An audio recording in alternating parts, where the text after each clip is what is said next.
எல்லாம் என்பமயம். ஒரு பூவிற்கு உரியது அதனுடைய வாசம். அதேபோல பறவைகளுக்கு உரியது அதனுடைய குரல் வளம். ஆனால் மனிதனுக்கு உரியது என்று சொன்னால் தனிப்பட்ட ஒன்றில்ல, எல்லாமே எனக்குத்தான். இதிலிருந்து நாம் எதை உணர்கிறோம்? தேவைக்கு மேலே ஆசைப்படுபவன் மனிதன். தன்னுடைய தேவைக்காக இருப்பது மற்றவைகள்.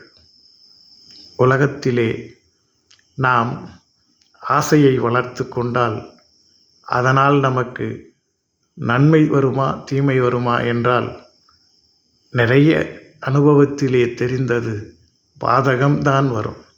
ஆகவே தேவைக்கு அற்றதை நாம் ஆசைப்படுவதை நிறுத்தி கொள்ள வேண்டும். அதற்காகத்தான் சொன்னார்கள் விரலுக்கேற்ற வீக்கம் என்று. அந்த பழமொழி எல்லா காலத்திலும் நமக்கு ஒரு படிப்பினையை தரும் என்பதை உணர்வோமா? எல்லாம் இன்பமயம், எப்பொழுதும் இன்பமயம்.